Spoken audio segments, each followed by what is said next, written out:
Thank you. You're welcome. Amazing day in Atlanta. Miss Girl. Okay, so it looks like we are live, Kennedy.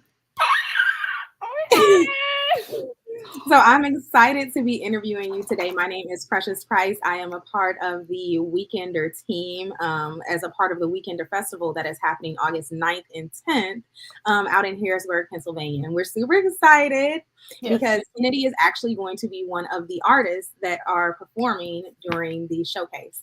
So we're going to interview her, tell you more about her story. I'll do a quick intro, a bio, and then Kennedy, I would love for you to like hop in and just add some color to it. You know, the bios are a little add some color to it.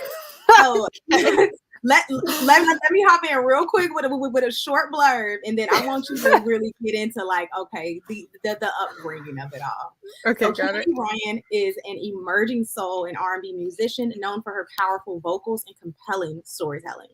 Based in Atlanta, she blends classic soul with contemporary R&B, creating music that resonates deeply with her audience. Her tracks, such as Baby Mama Drama, showcase her unique style and ability to connect emotionally through her lyrics. Kennedy's music is available on platforms like Apple Music, SoundCloud, and Spotify, so y'all be sure to check her out. Kennedy, please tell us, how did you get started within the industry? When did this, have you always been a musician? You know, I know people are born with it, and then there are some people that kind of train into it. Oh, What gosh. was it like for you?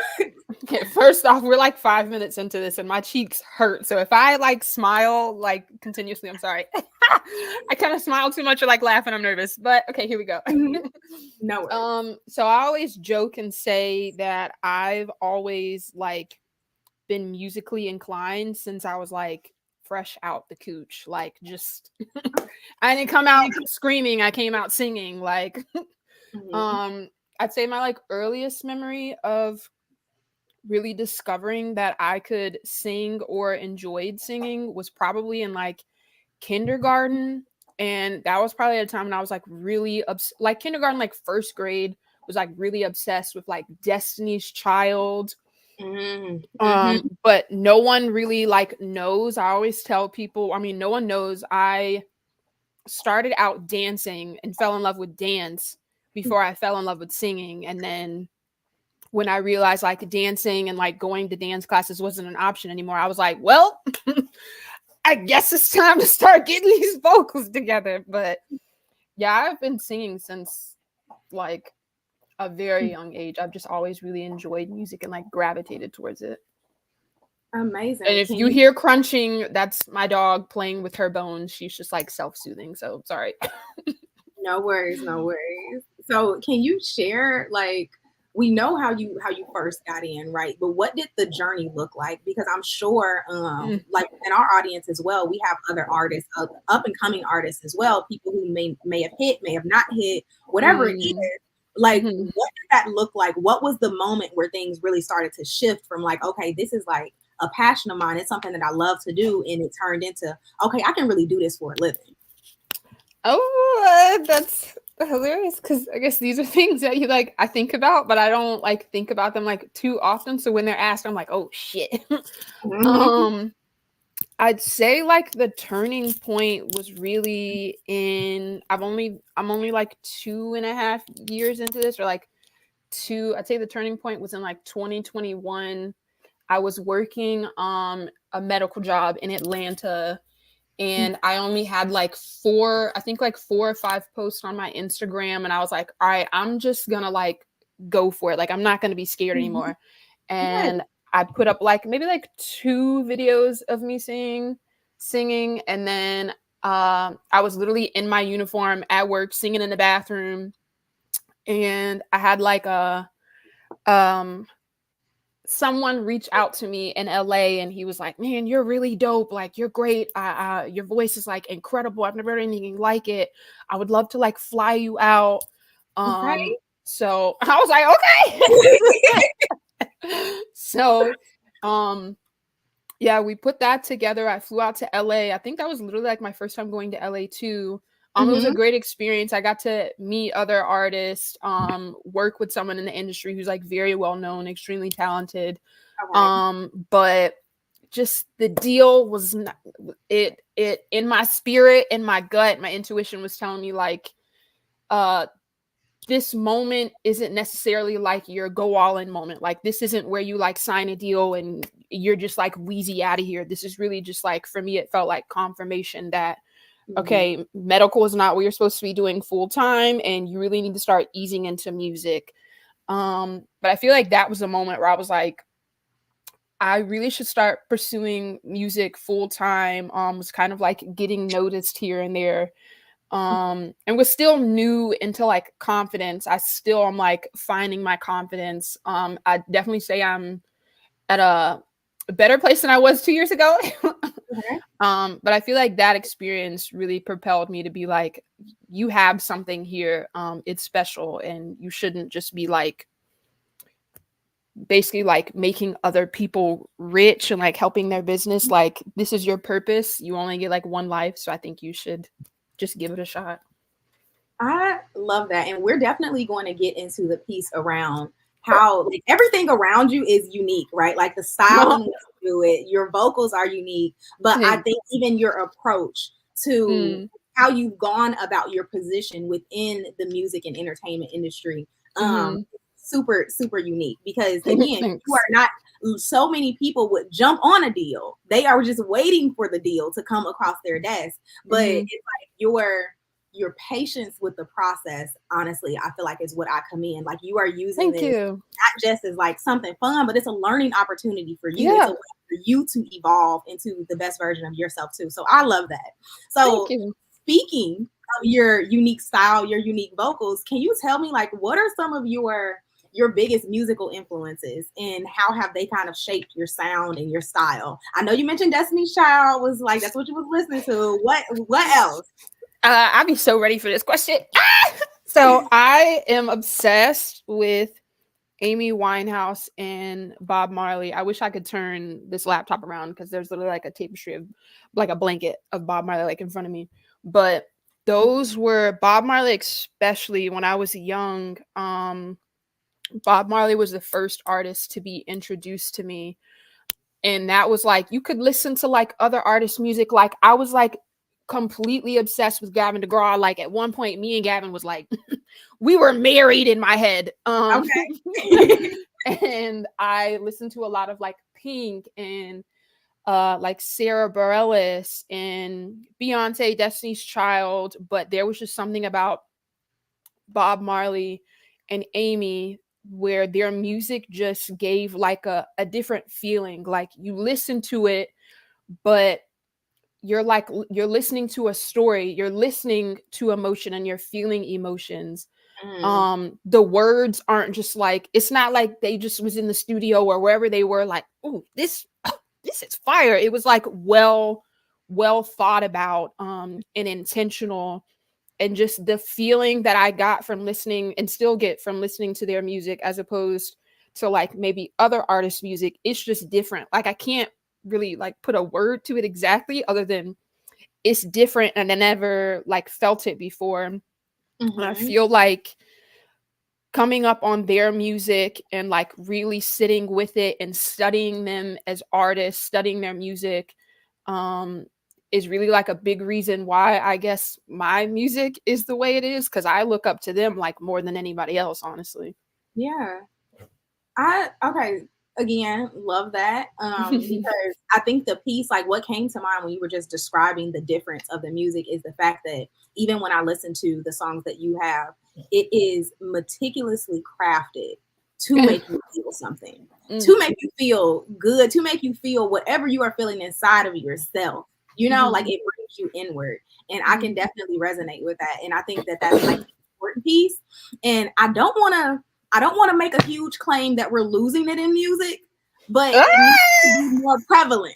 I mean, I agree. I think I've spoken about this before. I speak about it like often with like a few people as I feel like music right now is great. Music right now sounds good, but there's like something missing. It's kind of like this, but also like the music industry is like a cycle. It's kind of like whatever works, like don't fix it. If pop artist, if there's a certain sound in pop that sounds like this and listeners are eating it up and the labels or whomever is like, we getting paid, like we made this much this month or this year off of like this specific sound, bet let's keep pushing it.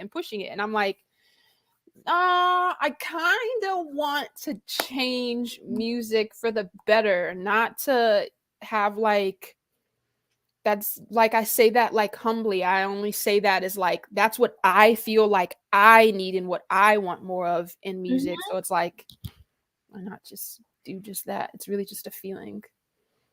So on that same note, then, what advice would you have for aspiring artists who maybe they're getting into what their sound is, they're still figuring out what exactly it is? What advice do you have for them for positioning themselves as more impactful within the entertainment industry rather than simply just putting out things just to put it out?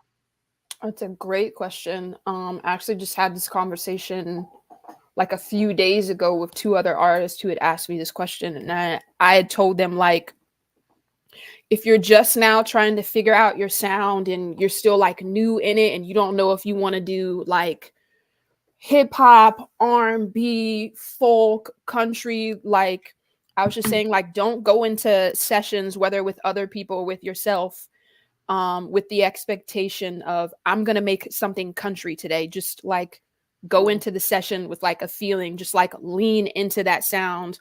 Also, don't just place yourself in one box, because you don't want to be like a one trick pony. You want to be able to explore like what your talent is. And I think I said something too along the lines of like, if you're just now figuring out your sound and you don't know what that is yet, and you don't understand the process fully, don't go into sessions with other people. Because if you don't know what your sound is yet and you go into a session with other people who are like more experienced than you are, they're going to put you in a certain box and then be like, oh, you trying to make a pop record right now? No, I actually think you'd be really good at like folk. But folk doesn't like sit with you. It doesn't bring anything out. So if you go into other sessions, they're going to tell you what they think you should do, what you should put out, the type of music you create. And then you're just kind of like going to stunt your own creative growth by listening to other people versus listening to yourself. And then I just said, don't try to make music that is trending right now, because then you're just trying to appease other people, versus you should create first for yourself before you create for anyone else. Because if you create for yourself first, then the listener and the audience is going to feel that authenticity in the music that you create. Oh, that's so good, Kennedy. That's so good. Because I say this all the time to folks, right? And we're in two totally different industries, but I think the foundation of the message remains the same, of being authentically you. And you need to look inward way more, 2 times, 10 times the amount of times that you look outward and you listen to people that are like outside of you. Because I always like to say, like, primary world is within, secondary world is without. Like, you listen to you and you are golden. Baby, you gonna be winning life. Yeah. So I like 100%. So again, aspiring artists, number one, like, look inward, listen to yourself, cut the noise. But then also, it sounds like you're saying as well, like, enjoy the process and continue to learn. Like, make sure that you are being a student to the process. I think I also said too, like, don't keep your music on the shelf. You keep it on the shelf, then again, you won't know what your potential is. Also, you're not, just, you know what I'm trying to say, you're not gonna be able to flourish. You're just like stunting yourself. And good music on the shelf is never gonna be able to be heard. So it's like you're not allowing yourself to like bet on yourself, pretty much. So like, don't be afraid of what people think. Just put the shit out. Put yourself out there. The worst that they can say is no. Right. The worst that they can do is talk about you, but they're probably doing it anyway. So just do it. And then after that, you're just like, oh, they didn't like, someone said the beat sounded like this. Okay, bet. I'm just gonna like take this as like constructive criticism and learn from it. And then the next record I put out, we gonna see. We gonna see.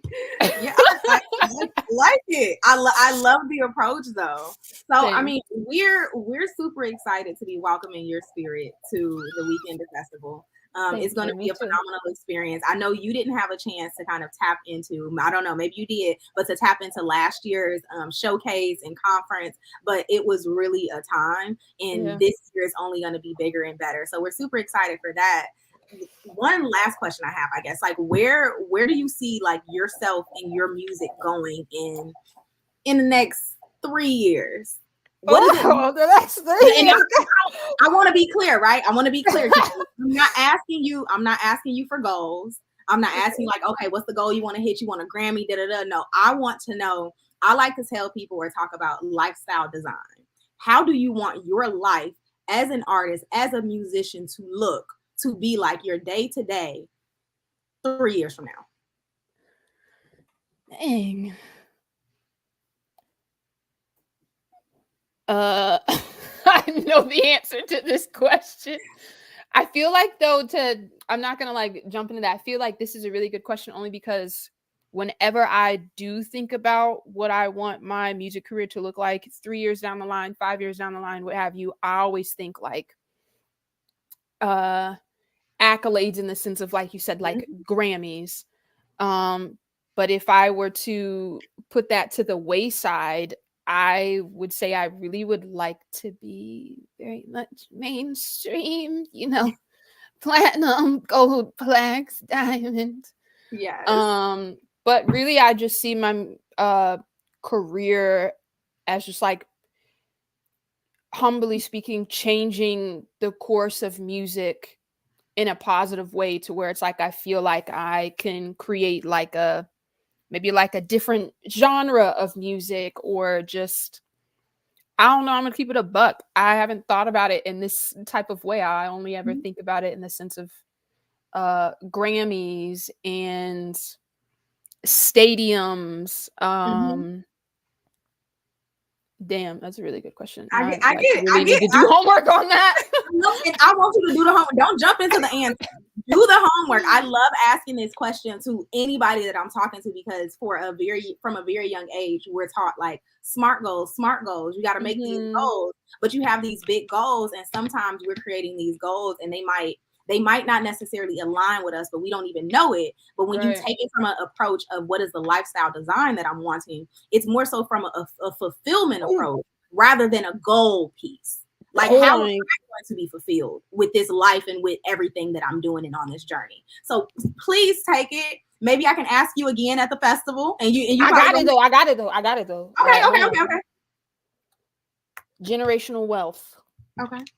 Forget like the Grammys and the plaques. God Mm-hmm. willing, that's coming. But I think the ultimate thing that I think about is just building generational wealth for my family, Mm-hmm. my children, when I have children, my children's children, children's children, this is that and the third. And really just um like peace and no overwhelm and not having to figure out like when this next dollar is coming, when this is coming, when that's coming, but just ultimately that's I ain't gonna say goal, but Mm-hmm. if you take away everything else, that's like immediately what That's I the think about. vision. Yeah. That's the vision. Yeah. Yes. Okay, I love that. I love it. I love it. I'm excited for your performance at the Weekender Festival. Is there one last thing I did want to Yeah. say as well? Yeah. Is number one, how people can keep up with you, but number two, I know that you have a virtual listening party coming up in a couple of days. So if you could Oh, plug that. girl. She just dropped that in there. She just sprinkled it in. Thank you. I have a virtual listening party coming up on June 29th. Mm-hmm. For my next single that I will be putting out. I really would love if you can attend. Everyone, please attend because this next one is going to be another banger. Okay. So yeah, the link is in my bio in my Instagram if you would like to sign up. But I'd love to see you guys there. This is going to be a very fun time. Please go to the link in her bio, sign up. It's literally virtual. It takes 2 seconds to show up because honestly, like I love the concept as well because I think that you're Thank bringing a you. very innovative approach to the industry, right? An innovative Thank you. approach. Yeah. How do I really I love the fact that you're building community around who you are and what you're doing. So we are here to support, and we can't wait to see you at the Weekender. Thank you so much, Thank Kennedy. This was you. so good. Thank you. I appreciate you guys so much. I know we're on live, but thank you guys. Anyone who's in the live who attended, thank you guys for Yeah, watching. drop Thank you drop some guys for your comments in the support. live. Let us know how y'all like it. We can't see it, but drop some comments. Right. I'm sorry. I can't see the comments. Wish I could. I would love to answer some more questions for y'all. Right. That's But what thank you guys. I don't know. Yeah, I would love for us to answer some questions. But once this recording is posted on the Weekender page, please feel free. We're gonna tag Kennedy as well. Feel free to drop any questions that you have within that comment section, and we will be in there answering those questions. Kennedy, you might be able to talk to Kennedy directly. I would love to. I'm excited for this. Shoot. Yes. I mean, I'm starting to feel like I'm enjoying talking now because normally I'm very introverted. It's all about being yourself. You have a beautiful spirit. Seriously. Thank you. You do too. I appreciate you. And you you give me like your like facial features. Please don't. I'm sorry if this, I know I should compare, but you give like just a little bit. You like remind me of Chloe Bailey. Who? You look like Chloe Bailey. No one's ever told you that? I'm so dead ass. I'm serious. That's what it's given to me. I can't see the comments. Does anyone in the comments agree? Because that's what I think. You know what? I'm gonna message you, girl. Don't be out here making me look like that. Please do. Yes, I was thinking that the second we came on call, I was like, wait, hold on. Okay. Not Chloe, but second best option. Don't say that. Don't say that. No. I'm kidding. I was I just walked myself into that too. But don't say that. Don't say that. You're playing. It's okay. But thank y'all. This was good. Please drop some comments. Let us know. Let me know if y'all think I look like Chloe. I ain't never heard it, but I'll take it, baby. I will take it. Okay. So we're gonna go ahead and hop off. But this was so good. If you have not already, please be sure to register for the Weekender Festival. This is going to be an epic time. Again, please do it. I want to see you there. Sign up. We're going to have a fun time. It's going to be a blast, y'all. Thank y'all so much. I'll see you. Bye. Thank you. Bye, everybody.